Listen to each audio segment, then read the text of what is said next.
अस्सलाम स्टूडेंट। आज हम कर रहे हैं एक्सरसाइज 2 जो कि डबल इंटीग्रेशन से रिलेटेड है। हमारे पास सवाल है I equal to integration pi to upper limit है और लोअर लिमिट है 0, फिर अपर लिमिट है 1 और लोअर लिमिट है 0, y cos x d y और डी एक्स। अब जिन्होंने प्रीवियस वीडियो देखी हुई है उनके बाद पता है कि भाई ये वाली जो इंटीग्रेशन है ये वाई के लिए है और ये वाली जो इंटीग्रेशन है ये हमारे पास एक्स के लिए है। ठीक है। अच्छा, इसके बाद जो नेक्स्ट वीडियो होगी हम उसके अंदर सीखेंगे ऑर्डर ऑफ डबल इंटीग्रेशन। अब ऑर्डर क्या होता है, जैसे यहाँ पे लिखा हुआ है डी वाई डी एक्स। अब हमें पता है कि भाई हम पहले इंटीग्रेशन करेंगे वाई के रिस्पेक्ट से, फिर इंटीग्रेशन करेंगे एक्स के रिस्पेक्ट से। तो ऑर्डर का मतलब ये होता है कि अगर हम इसको चेंज कर दें कि डी एक्स को पहले लिख दें, डी वाई को बाद में लिख दें, तो यहाँ से जो हम इंटीग्रेशन को चेंज कर दें, पहले ये वाली लिखी हुई है फिर बाद में ये वाली लिखी हुई है, तो पहले हम इसको लिख दें बाद में हम इसको लिख दें, तो ये होता है ऑर्डर ऑफ डबल इंटीग्रेशन। ठीक है। तो इसका बारे में जो है हम नेक्स्ट वीडियो में डिस्कस करेंगे, जो कि आपके लिए उसके बाद वाले जो टॉपिक है उनके लिए बहुत हेल्पफुल होगा, क्योंकि ऑर्डर ऑफ इंटीग्रेशन जो है हमारे पास ऐसे सवालों में काम में आता है, जैसे कि यहाँ पे लिखा हुआ है 1 0, यहाँ पे लिखा हुआ है एक्स स्क्वायर और 0। ठीक है। और ये सिर्फ ये लिखा हुआ वाई और एक्स, आगे डी वाई डी एक्स नहीं लिखा हुआ।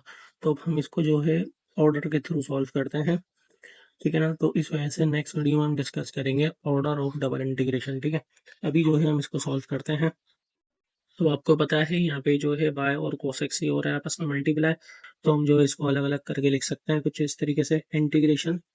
अब ये वाई के लिए है तो वही 1 0, ये हो गया वाई और साथ में हो गया डी वाई, फिर मल्टीप्लाई इंटीग्रेशन पाई 2 और 0, ये आ गई इसकी लिमिट। अब आपको पता है ये एक्स के लिए तो आ गया कोस एक्स और साथ में आ गया डी एक्स। ठीक है। अब हम ले लेते हैं इसका इंटीग्रेशन, तो ये हो गई वाई स्क्वायर अपॉन 2 और इसकी लिमिट 1 और 0, मल्टीप्लाई ये हो गई इसके इंटीग्रेशन, कोस की इंटीग्रेशन होती है साइन, तो पाई 2 और 0। ठीक है। ये आ गई इसकी लिमिट। अब हम कर देते हैं अप्लाई लिमिट, तो 1 का स्क्वायर हो जाएगा 1 अपॉन 2। अब लिमिट का फॉर्मूला सिंपल, अपर लिमिट माइनस लोअर लिमिट की हमारे पास 0, तो 0 स्क्वायर अपॉन 2 मीन्स के 0। ठीक है। फिर मल्टीप्लाई यहाँ पे हम पुट कर देते हैं एक्स की जगह पाई 2, तो हो जाएगा साइन पाई 2 माइनस फिर हो जाएगा साइन 0। ठीक है। ये आ गई अपर लिमिट, ये आ गया लोअर लिमिट। अब पाई 2 बराबर होता है 90 के और साइन पाई 2 बराबर होता है 1 के और साइन 0 बराबर होता है 0 के। इसका मतलब ये है कि यहाँ पे आ जाएगा सिर्फ 1 और यहाँ पे आ जाएगा आपके पास 0। ठीक है।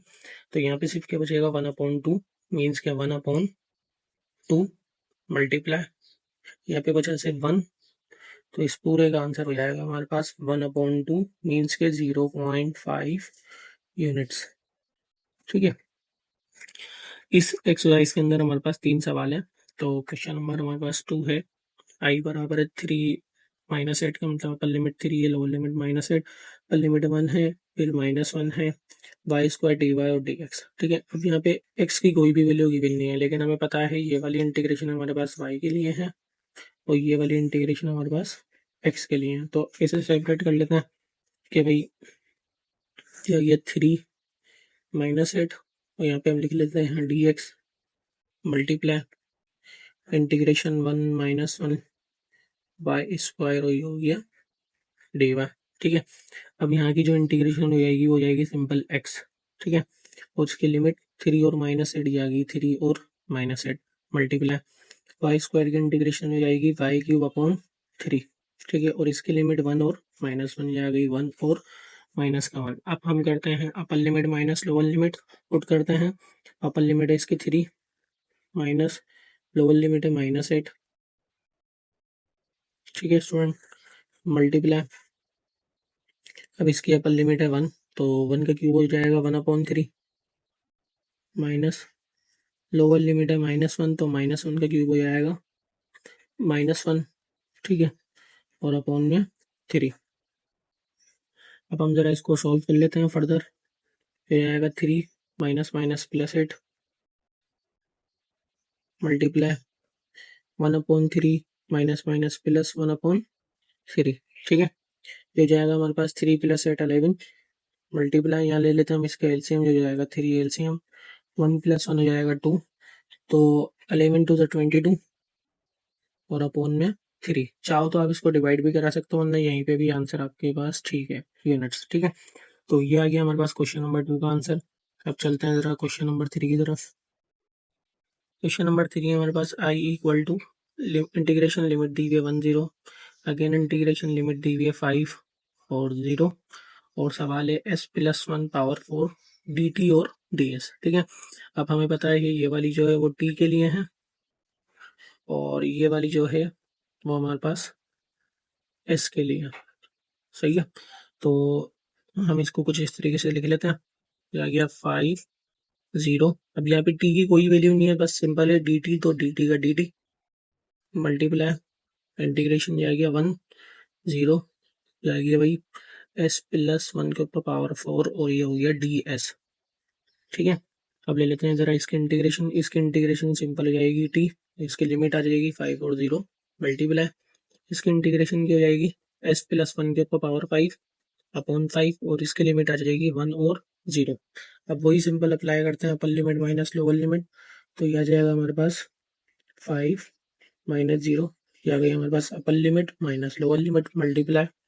इसी तरीके से यहाँ पे अप्लाई करते हैं, अपर लिमिट कितनी है 1, तो 1 पुट जब हम करेंगे तो 1 प्लस 1 तो जाएगा 2, और 2 पावर 5 मतलब कि 2 पावर 5 अपॉन 5, फिर माइनस लोअर लिमिट कितनी है 0, तो 0 पुट कर देंगे तो 0 ही रहेगा, सिंपल यहाँ पे 1 बचेगा, तो 1 के ऊपर पावर 5 अपॉन 5।